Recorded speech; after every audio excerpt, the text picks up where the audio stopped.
The red sun of Kepler 442b cast long shadows across the mining colony as 8-year-old Marcus Chen wandered away from the main settlement. His parents were busy at the extraction sites, pulling valuable crystals from the planet's core.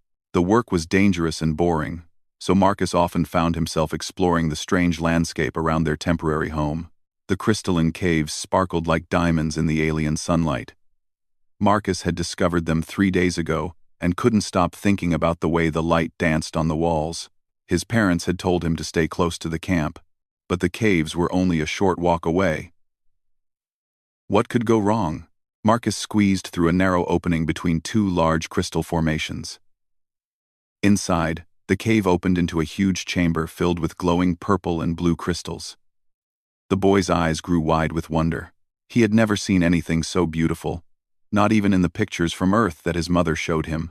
Far above the planet's surface, in the cold darkness of space, something else was watching.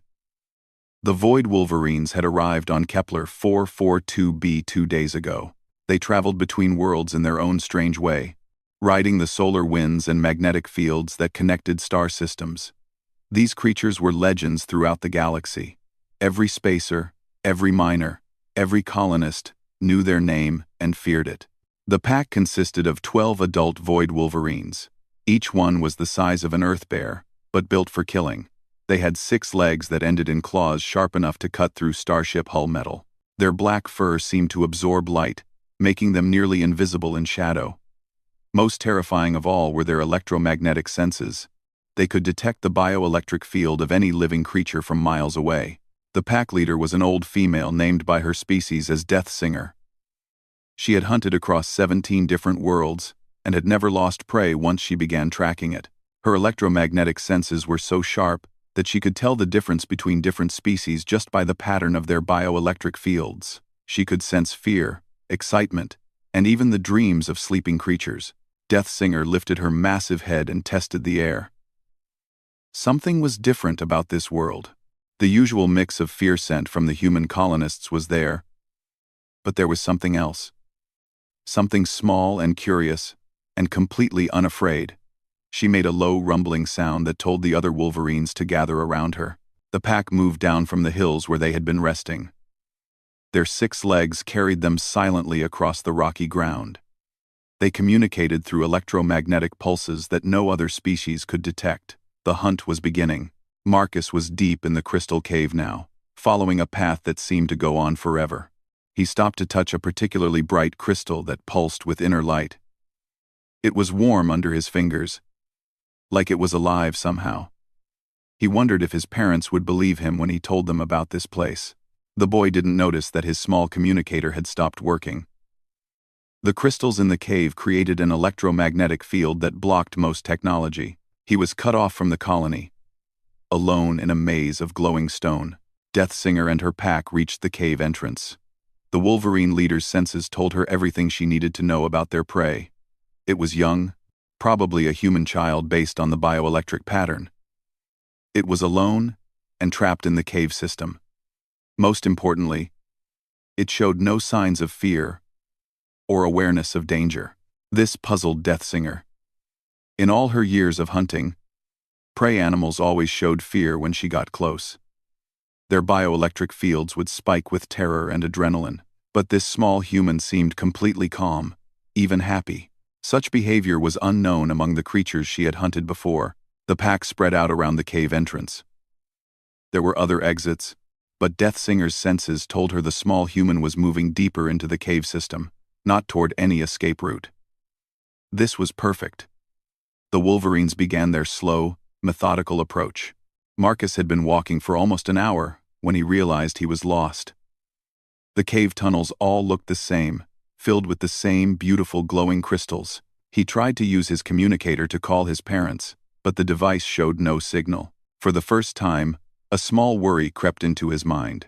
The Void Wolverines moved through the cave like flowing shadow. Their claws made no sound on the crystal floor. Their electromagnetic senses guided them perfectly through the twisting passages. They could feel the small human ahead, moving slowly and stopping often to examine the cave walls.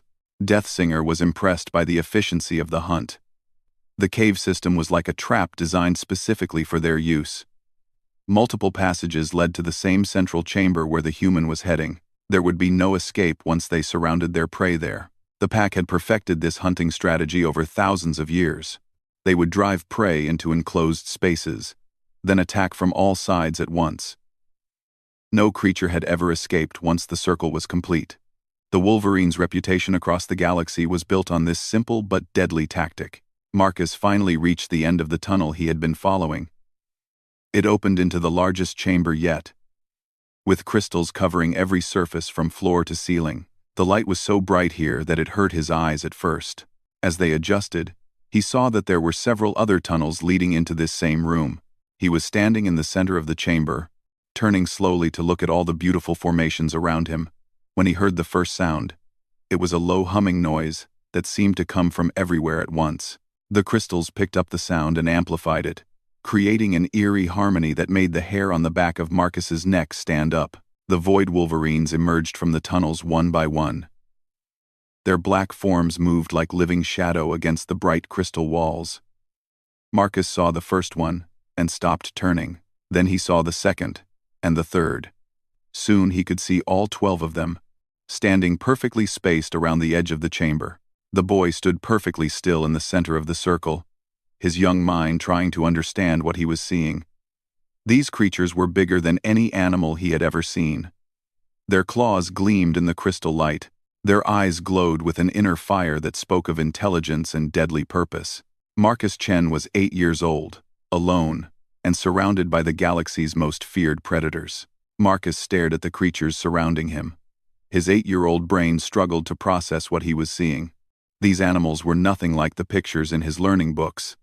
They were much bigger than the wolves and bears his mother had shown him from Earth, and they had 6 legs instead of 4. The boy's first instinct was to run, but there was nowhere to go. Every tunnel leading out of the crystal chamber had one of these black creatures standing in it. They weren't moving yet, just watching him with glowing eyes.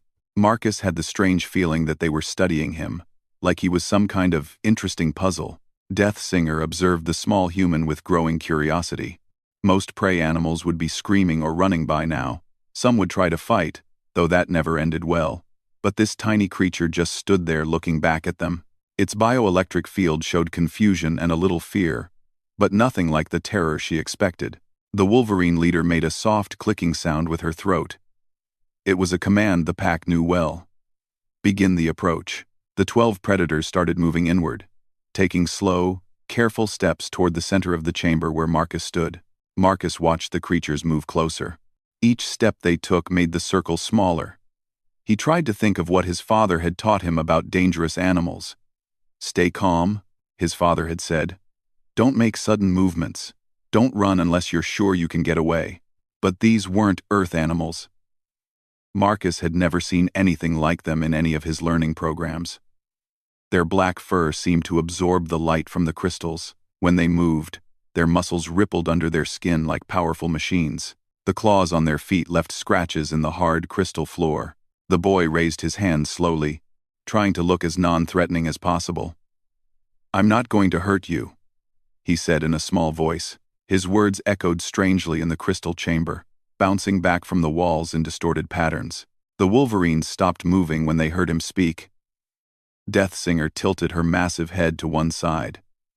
The sounds this creature made were different from any language she had encountered before. There was something in the tone that was soft, gentle. It reminded her of something, but she couldn't quite identify what. Marcus tried his communicator again, holding it up and pressing the emergency button. Nothing happened. The screen stayed black. He was truly alone with these creatures, cut off from any help. The worry in his chest grew a little bigger, but he pushed it down. Panic wouldn't help him now. "My name is Marcus," he said to the creatures, even though he didn't think they could understand him. "I'm just a kid. I was exploring the caves. I didn't mean to bother you." The largest Wolverine, the one with scars on her snout, made a low rumbling sound. It wasn't the same as the humming noise Marcus had heard before. This sound was deeper, more purposeful. The other creatures responded by taking another step closer. Marcus could now see the details of their faces. Their eyes weren't just glowing, they were intelligent. These weren't mindless beasts. They were thinking creatures, making decisions about what to do with him. This realization was somehow more frightening than if they had been simple animals acting on instinct. Deathsinger was experiencing something she had never felt before during a hunt. The small human's bioelectric field was unlike anything in her long experience. There was fear there. Yes, but it was mixed with something else. Curiosity? Sadness? She couldn't identify the emotion, but it was making her hesitate. The other Wolverines sensed their leader's uncertainty. They maintained their positions, but waited for clear direction. The hunt protocol demanded that they close the circle completely before striking, but Deathsinger had stopped giving the advance command. Marcus noticed that the creatures had stopped moving closer. They were now about 10 feet away from him, close enough that he could smell their alien scent. It was musky and wild, like the deep forest smell from Earth, but with something electric underneath it. The boy realized that these might be the last moments of his life. Instead of crying or begging, Marcus did something unexpected. He sat down cross-legged on the crystal floor. The action was so sudden and strange that all 12 Wolverines took a step backward. "I'm tired," Marcus said, more to himself than to the creatures. "I've been walking for a long time. My feet hurt." He pulled off his small boots and rubbed his sore feet. The simple, innocent action seemed to fill the chamber with an odd energy. Deathsinger's electromagnetic senses picked up a sudden shift in the human child's bioelectric field. The fear was still there, but it was being overwhelmed by something much stronger. Loneliness. Deep, aching loneliness that reminded the Wolverine leader of something from her own past. The boy looked up at the circle of predators around him. "I miss my home," he said quietly. "I miss Earth. I miss my friends at school. I miss my dog. Buddy, we had to leave him behind when we came here." Tears started to form in Marcus's eyes, but he wiped them away with the back of his hand. "My mom and dad are always working now," Marcus continued, talking to the crystal walls as much as to the creatures watching him. "They don't have time to play games anymore. Everything is about mining and deadlines and quotas. Sometimes I feel like I'm invisible." The tears came faster now, and Marcus didn't try to stop them. All the loneliness and homesickness he had been holding inside for months came pouring out. He cried for his lost dog, for his abandoned friends, for the blue sky and green grass of Earth that he might never see again. The sound of the crying child echoed through the crystal chamber, amplified and distorted by the resonating stones. But to the Void Wolverines, the electromagnetic signature of genuine grief was unmistakable. It triggered something deep in their predatory brains, something that had nothing to do with hunting. Deathsinger felt her muscles relax without her conscious command. The bioelectric pattern coming from the small human was activating neural pathways she hadn't used in years. Memories of her own cubs, lost long ago to the dangers of space travel, stirred in her ancient mind. One by one, the other Wolverines began to lower themselves to the crystal floor. Their hunting posture dissolved as some primitive instinct overrode their predatory programming. The circle remained, but its meaning had changed completely. Marcus looked up through his tears and saw the creatures settling down around him. They no longer looked like they were preparing to attack. Instead, they looked almost protective, like they were guarding him rather than trapping him. The boy continued to cry, letting out all the sadness and fear he had been carrying. He cried until his chest hurt and his eyes burned. And through it all, the galaxy's most feared predators sat in silent vigil around him, their glowing eyes reflecting something that looked remarkably like understanding. After what felt like hours, Marcus's tears finally stopped flowing. He wiped his face with his sleeve and looked around at the creatures that still surrounded him. They had all settled into lying positions, their massive bodies creating a living wall around the small boy. But something had changed in their posture. They no longer looked like predators ready to strike. Deathsinger watched the small human carefully. In all her years of hunting across the galaxy, she had never experienced anything like this. The child's bioelectric field had completely transformed. Where there had been fear and loneliness, there was now a strange calm. The electromagnetic patterns were unlike anything in her memory banks. Marcus noticed that the largest Wolverine, the one with scars, was closer than the others. She was lying down with her huge head resting on her front paws, but her glowing eyes never left his face. On impulse, Marcus slowly extended his hand toward her. "I won't hurt you," he whispered. "I promise." Deathsinger's acute senses detected no deception in the child's bioelectric field. The gesture of the extended hand was clearly not aggressive. In her species, such behavior was reserved for pack bonding rituals between trusted members. But this was impossible. Humans were prey animals. They couldn't trigger pack bonding responses in void wolverines. Yet as Marcus's small hand came closer, Deathsinger felt her ancient instincts taking control. Without conscious thought, she lifted her massive head and moved it forward until the child's palm touched her scarred snout. The contact sent a shock through both of them. Marcus felt the warmth and surprising softness of the creature's fur. Deathsinger experienced something she hadn't felt since her own cubs were killed decades ago. The simple pleasure of gentle touch from another living being. Marcus smiled for the first time since entering the caves. "You're not so scary after all," he said softly. The Wolverine's nose was wet and cold, just like his dog buddies used to be. Encouraged by this first contact, Marcus began to stroke the creature's head with slow, gentle movements. The other Wolverines watched this impossible scene with growing confusion. Their electromagnetic senses told them that their pack leader was experiencing deep contentment. The bioelectric signature was the same as when Wolverines bonded with their offspring. But the small human was clearly not Wolverine young. Deathsinger closed her eyes as the child's small hand continued to pet her head. It had been so long since she had experienced caring touch. Void Wolverines were solitary by nature, coming together only to hunt or mate. Physical affection was rare and precious in their society.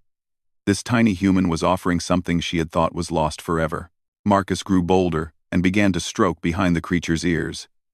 He found a spot that made her lean into his touch, just like Buddy used to do. "You like that, don't you?" he whispered. "You're just a big puppy, aren't you?" The boy looked around at the other Wolverines. They were all watching intently, but their posture remained relaxed. Marcus decided to try something that had always worked with animals on Earth. He began to make soft clicking sounds with his tongue, the kind of noises people used to call friendly animals. The response was immediate and startling. All 12 Wolverines began to emit a low, rhythmic humming sound. It wasn't the same as their hunting call from before. This sound was warm and musical, creating harmonies that resonated through the crystal chamber like a lullaby. Marcus laughed with delight. "You're singing to me," he said. The Wolverine's humming grew louder and more complex. As if they were pleased by his positive reaction, the sound wrapped around the boy like a comforting blanket, making him feel safe despite being surrounded by creatures that could kill him with a single swipe of their claws. Deathsinger opened her eyes and looked at the human child who was still petting her head. His bioelectric field now showed pure joy and wonder. There was no trace of fear left in his electromagnetic signature. This was truly unprecedented.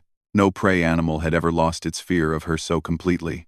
The Wolverine leader made a decision that went against millions of years of evolutionary programming. She rolled onto her side, exposing her belly to the small human in the ultimate gesture of trust and submission. It was how Wolverine mothers invited their cubs to come close for nursing and comfort. Marcus gasped when he saw the massive creature roll over. Even in his young mind, he understood that this was something special. He moved closer and placed both hands on the Wolverine's warm belly, feeling the steady rhythm of her powerful heartbeat beneath her thick fur. "Thank you for trusting me," Marcus whispered. He curled up against Deathsinger's massive side, using her body as a backrest. The Wolverine was so large that she completely dwarfed the 8-year-old boy. To anyone watching, it would have looked like a child cuddling with a living mountain. The other Wolverines began to move closer, their pack instincts drawing them toward this strange bonding ritual. One by one, they repositioned themselves to form a tight circle around Marcus and their leader. Their bodies created a protective barrier that would have been impenetrable to any threat. Marcus felt completely safe for the first time since arriving on this alien world. Surrounded by the warmth and strength of these magnificent creatures, his loneliness began to fade away. He reached out to touch another Wolverine, and then another, until his small hands were in contact with several of them at once. The Wolverine's humming continued, creating a symphony that seemed to make the very crystals in the chamber pulse with sympathetic vibration. The sound was so beautiful that Marcus found himself humming along, adding his small human voice to their alien chorus. Deathsinger felt something she had never experienced before: maternal protectiveness toward a creature of another species.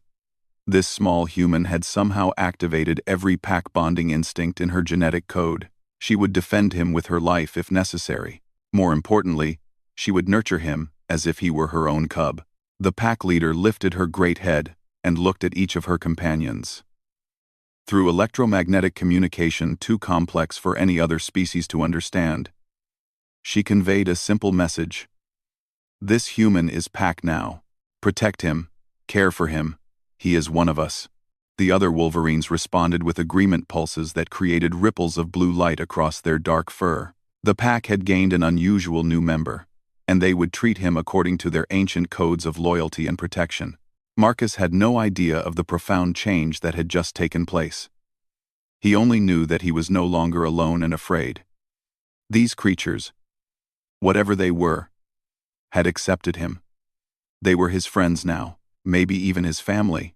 As the boy drifted toward sleep, surrounded by the galaxy's most feared predators, he felt more loved and protected than he had since leaving Earth.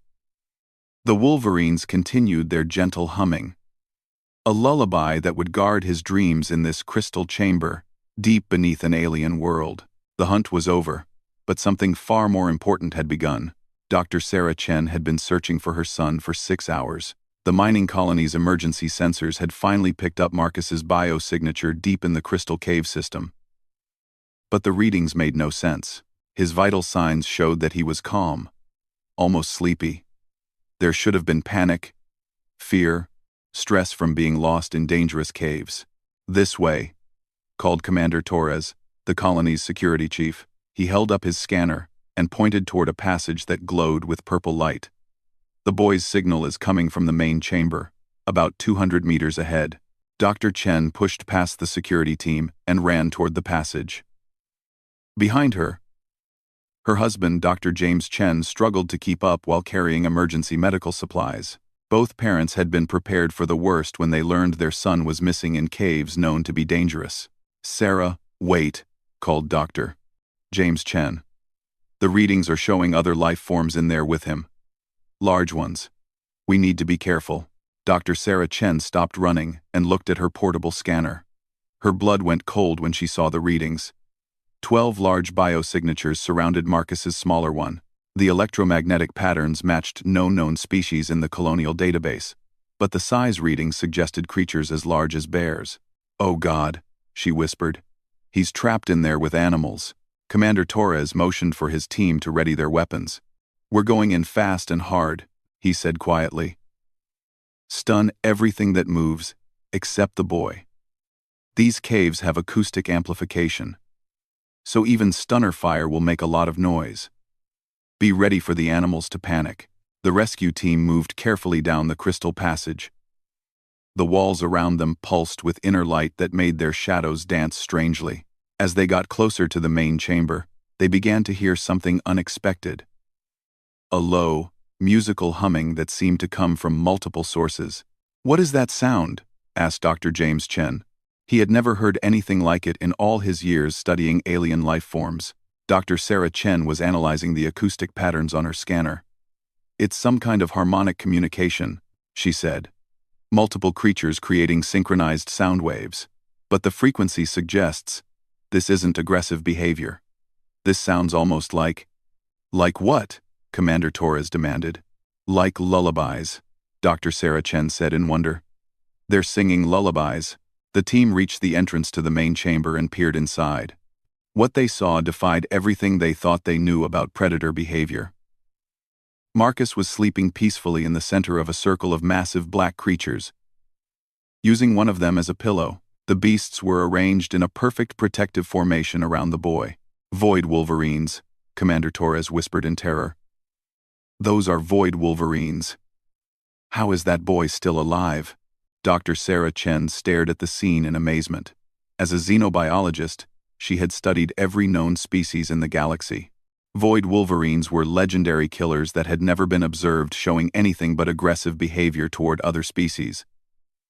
Yet here they were, clearly protecting her son rather than harming him.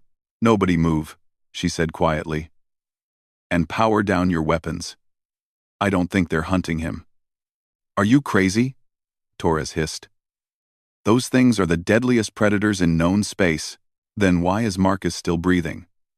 Dr. Sarah Chen pointed to her scanner. "Look at their bioelectric readings. These creatures are displaying maternal protection behaviors. They're treating him like one of their own young." Dr. James Chen studied his own scanner readings. "That's impossible, Sarah. Void Wolverines don't form bonds with other species. It's never been documented." "Then we're seeing something that's never been documented before," his wife replied. She took a careful step into the chamber, moving slowly to avoid startling the Wolverines. Deathsinger sensed the approach of the other humans immediately. Her electromagnetic senses told her there were 5 adult humans entering the chamber, and they carried electromagnetic weapons. The pack leader's first instinct was to defend the sleeping human cub, but she also detected something familiar in the bioelectric patterns of 2 of the new arrivals. The largest female human had an electromagnetic signature very similar to the small one sleeping beside her. The genetic markers were unmistakable. This was the cub's mother. Deathsinger had to make a decision that went against all her predatory instincts. She would allow the mother to approach. Dr. Sarah Chen moved closer to where her son slept. The massive Wolverine that Marcus was using as a pillow watched her carefully but made no aggressive moves. When she was close enough to touch her son, the creature actually shifted position to make it easier for her to reach him. "Marcus," she called softly. "Honey, can you hear me?" The boy stirred and opened his eyes. When he saw his mother, he smiled sleepily. "Hi, Mom. Look, I made some new friends." Dr. Sarah Chen knelt down beside her son, acutely aware that she was within striking distance of creatures that could kill her instantly. But the Wolverines remained calm, continuing their gentle humming, as if her presence was perfectly natural. "How did this happen, Marcus?" she asked while checking him for injuries. "How did you end up here with these friends?" Marcus sat up and patted the head of the Wolverine beside him. "I got lost in the caves. They found me, and I thought they were going to hurt me. But then I started crying because I missed home, and they got really nice. They've been taking care of me." Dr. Sarah Chen began taking readings with her xenobiology scanner while her son talked. What she found was scientifically revolutionary. The Wolverines were producing a complex cocktail of chemical pheromones that matched known nurturing compounds found in many mammalian species across the galaxy. "James, come here and look at this," she called to her husband. "But move slowly." Dr. James Chen approached carefully, his medical scanner already taking readings. "The pheromone levels are off the charts," he said in amazement. "These creatures are producing maternal bonding chemicals at concentrations I've never seen before." "But what triggered it?" his wife asked. "Void Wolverines are obligate predators. They shouldn't even have the genetic capability for this kind of response to other species." Marcus overheard their conversation and spoke up. "I was really sad," he said simply. "I cried a lot because I missed Earth and I missed Buddy. That's when they changed. When I stopped being scared and started being sad." Dr. Sarah Chen's scientific mind began putting together the pieces. She analyzed the chemical traces in the air around her son, looking for clues about what had caused this unprecedented behavior change. What she found would change humanity's understanding of Void Wolverines forever. "Human emotional pheromones," she said quietly. "The chemical signatures of genuine human grief and loneliness. Marcus, your tears contained compounds that these creatures have never encountered before." She looked at the massive predators surrounding them with new understanding. "Void Wolverines must have a genetic trigger for protective behavior that responds to distress chemicals from vulnerable young. Human emotional chemistry is just similar enough to Wolverine young to activate that response." Commander Torres lowered his weapon, though he remained ready for trouble. "You're saying the boys crying turned them into babysitters?" I'm saying, Dr. Sarah Chen replied, that my son just discovered the key to peaceful contact with the most feared species in the galaxy. Human emotional honesty triggered their parental instincts. Deathsinger watched the humans discussing their discovery. Though she couldn't understand their words, their electromagnetic patterns told her they were beginning to comprehend what had happened. The small human cub had taught them all something important about the connections that could exist between different species. Marcus yawned and leaned back against his Wolverine friend. "Can we go home now?" he asked. "I want to tell everyone about my new friends." As the rescue team prepared to leave the crystal chamber, Dr. Sarah Chen knew that this moment would change everything. First contact between humans and Void Wolverines had happened not through force or negotiation, but through the honest tears of a lonely 8-year-old boy. The galaxy would never be the same. 6 months later, Marcus Chen stood in front of the Galactic Council on Terra Prime, holding the hand of Deathsinger's daughter, a young Wolverine named Harmony by the human colonists. The massive chamber was filled with representatives from 47 different species, all watching in amazement as the 8-year-old boy demonstrated something that had been thought impossible. "The secret isn't being brave," Marcus explained to the gathered delegates. "The secret is being honest about your feelings. When I was scared and sad, I didn't try to hide it. I just let it out. And that's what they understood." Ambassador Veltar of the Centauri Federation spoke first. "Child, you must understand the significance of what you're claiming. Void Wolverines have been the terror of space lanes for over 3,000 years. They have destroyed entire colonies. How can you be certain this bonding is permanent?" Dr. Sarah Chen stepped forward from the human delegation. "Honorable Ambassador, we've had 6 months to study this phenomenon. The bonding is not only permanent but hereditary. The Wolverine pack has accepted my son as family. They've brought their young to him for socialization. They've taught him to hunt and communicate using their electromagnetic language." Marcus nodded and made a series of clicking sounds with his mouth. Harmony responded with gentle electromagnetic pulses that made her dark fur shimmer with blue light. The chamber fell silent as the two completely different species demonstrated perfect communication. "Furthermore," Dr. Sarah Chen continued, "we've replicated these results with other human children on 17 different worlds where Wolverine packs have been spotted. The key factor appears to be genuine emotional vulnerability from human children under the age of 12. Adult humans can achieve similar results, but it requires much more intense emotional states."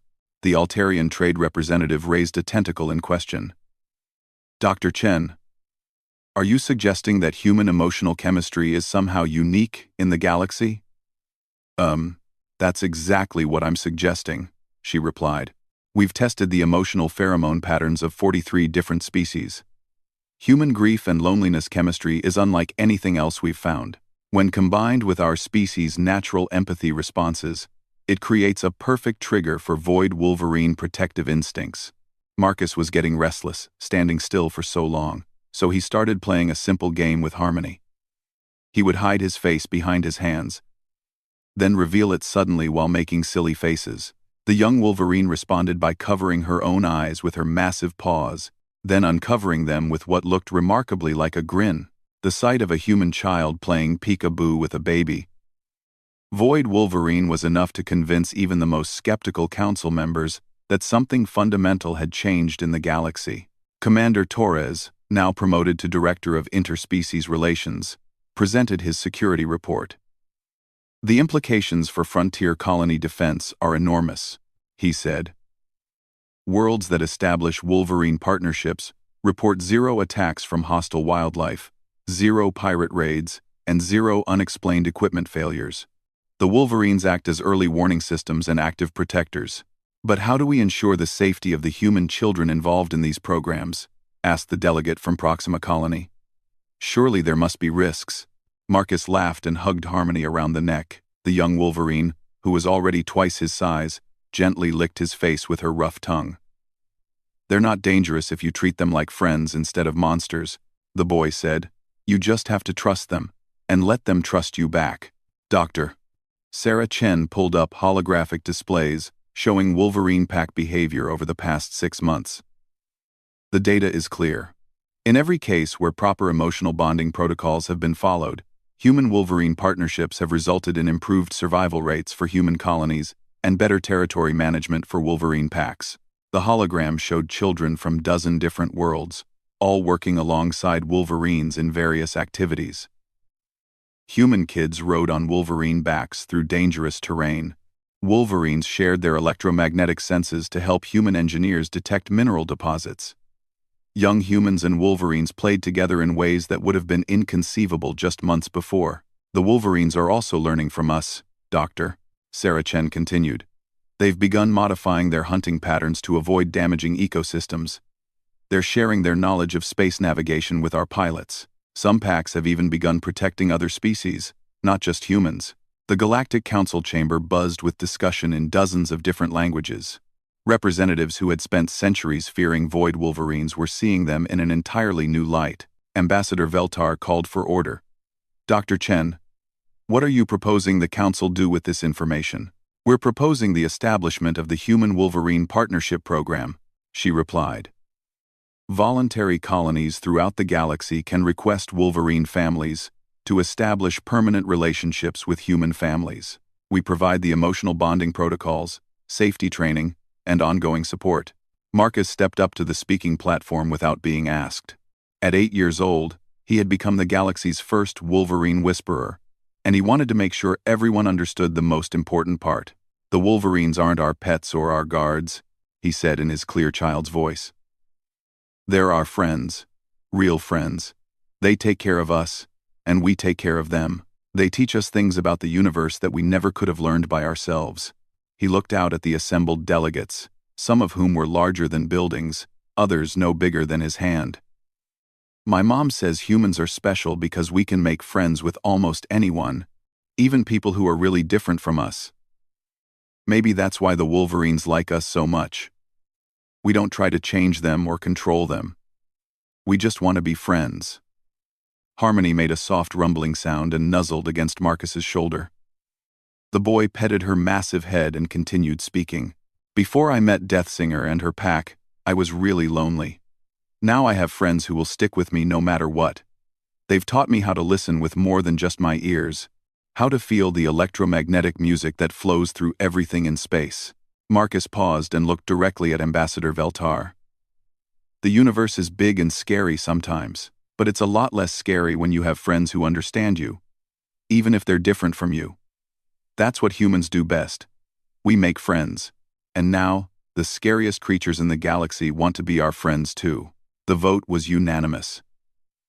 The Human-Wolverine Partnership Program was approved by all 47 member species of the Galactic Council.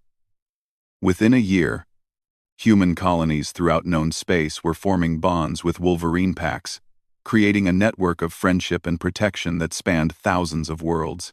Marcus Chen returned to Kepler 442b as the youngest interspecies ambassador in galactic history.